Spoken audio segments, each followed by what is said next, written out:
So he's got some great things to share. He's spent 20 years at Domino's Pizza. He's a global keynote speaker. He's been named Chicago's Social Media Person of the Year, and he's currently a senior strategist at Rise Interactive. So I want to kick off the morning with a quick talk from Ramon de Leon. Oh, awesome. Well, thanks so much, Brett. So how do you kick something like this off while we play with the audio so the AV guys get it under control? So how do you do it? So now, just imagine being a brand marketer in the 80s, which is roughly when I started my job in 1987 as a Domino's pizza delivery driver in Chicago. So think about that. So it's 1987, and you want to market a brand. In those days, the tools that haven't even been invented yet, you don't miss them because you don't know.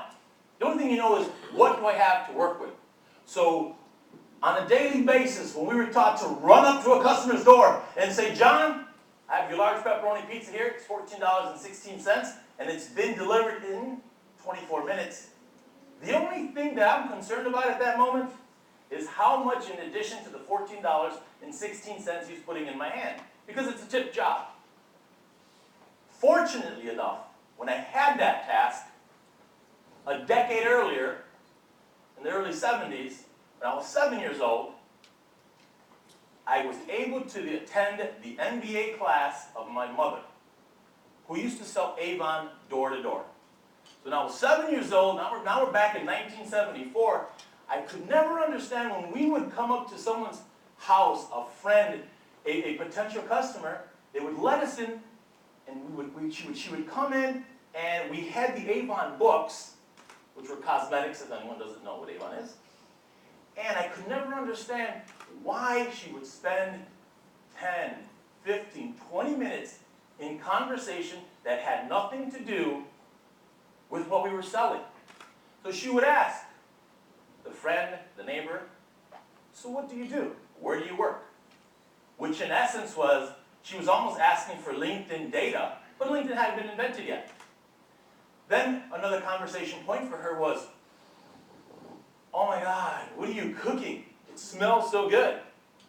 She was probably also getting data but Instagram had not been invented yet, so there was no way to be able to take a photo of what was being cooked. So what I didn't really realize was like, why are we doing this? I'm 7 years old, I am bored. And I said, Mom, wouldn't it be faster if you just left me on the corner and I'll just take the Avon books and just put them in the mail slots? Yes, not knowing that it's against the law to do that. But to me, it was like, I could probably drop off in an hour, I don't know, 40, 50 books, and maybe we could have 40 or 50 potential customers. And at that moment, if my mother could, she would have probably just said, but what she smacked me with was brand lesson number 1. She said, son, I am not the only person selling Avon in this neighborhood. I need my friends, family, and potential customers to get to know me, like me, and trust me so they can buy from me. Tell that to your 7-year-old today. It'll probably fly over their head, as it did with me, unless your 7-year-old is programming and about to create the startup that's going to let you retire. So when she told me that, it didn't make any sense. Then I noticed one other thing that she would do. She would take the Avon book. On the back, there was a spot where she could write her name and her phone number. But she wouldn't just do that. She would put, call me at, and then the phone number. So that was a call to action. But again, the word call to action hadn't been invented yet, but I'm looking at it. So when I have this job as a Domino's Pizza delivery guy, and I'm coming up to that door, and now I'm delivering Larry's Pizza, I'm still interested how much more in addition to $14.16 he's putting into my hand. But as I walk away, I say, wait a minute, this was just a transaction. My mother taught me, son, are you creating a transaction with your customer, or are you creating an experience? I'm no longer 7 years old. I'm now 19 or 20. And I said, wait a minute, she makes total sense. I have only created a transaction. If I focus on the experience if I connect with the customers emotionally, I have a higher probability for a better tip and repeat business. Because business, in essence, is like dating. Whatever transaction you have today with your customer, with your client, it's a give me. Whatever's going to happen.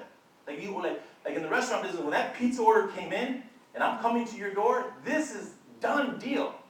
But just like dating, I should be focusing on the next transaction and the transaction after that, because I want a customer for life. And also, it was so funny, every time I call Citibank, they remind me, thank you for being a customer for 27 years. Things like that don't happen today. So you need to focus long term. Now we're no longer in the 80s. Now it's a decade later, still with Domino's. In 1997, when you can order a book online, I asked Domino's Corporate, if you can order a book online, why can't you order pizza online? And they gave me the reasons why. Brand lesson number 2, ask the right questions. Had I asked Domino's, if you can order a book online, what do we need to do so you can order pizza online, I probably would have got some more help.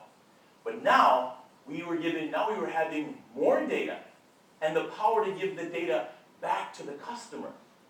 Because when we started taking orders on paper, that data would just go into a box and we did nothing with it. But we launched online ordering in 97, early 98, 7 years before Domino's Corporate. So now what we did is now I had all kinds of information on you. I almost knew when you wanted pizza before you even knew it. Because when you order food for delivery, it's already too late.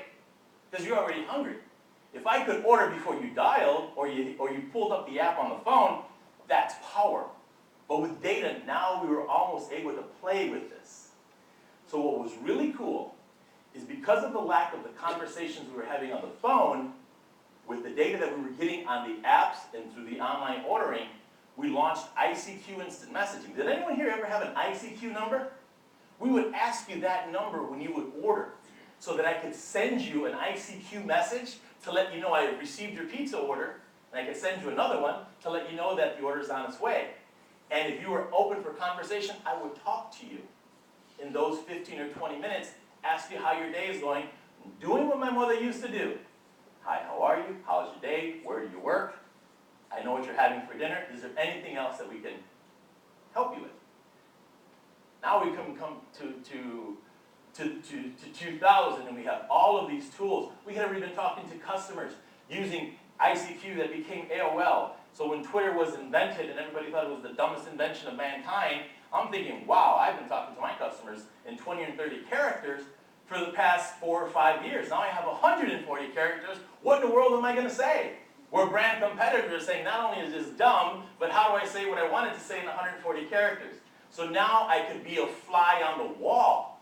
Because if I'm connected with my customers via social, I could see what you're tweeting, I could see what you're posting, I could almost read your mind and be a fly on the wall like our hashtag RiseIMLS, that if you're following it online and you're not here, you can get the feeling, the vibe, and that emotion of what's going on today.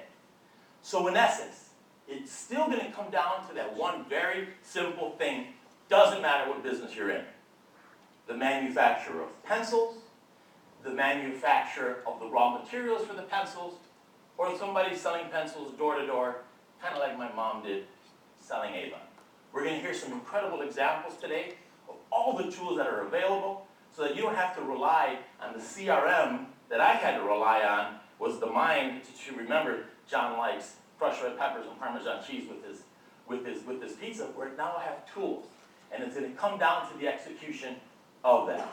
So please keep your minds open, keep your ears open. You're going to hear some incredible things today. I just wanted to share that with you, with my experience on how we use the tools at hand to create experiences and not transactions. So again, thank you very much for this great moment to be able to say hello, introduce myself as Ramon de Leon. You all have a new friend online, and I'm going to be seated at that table, the guy with the red shirt, here all day. Thank you very much, and have an absolute incredible time. And welcome to Rise Interactive's Madman to Mathan. Thank you very, very, very, very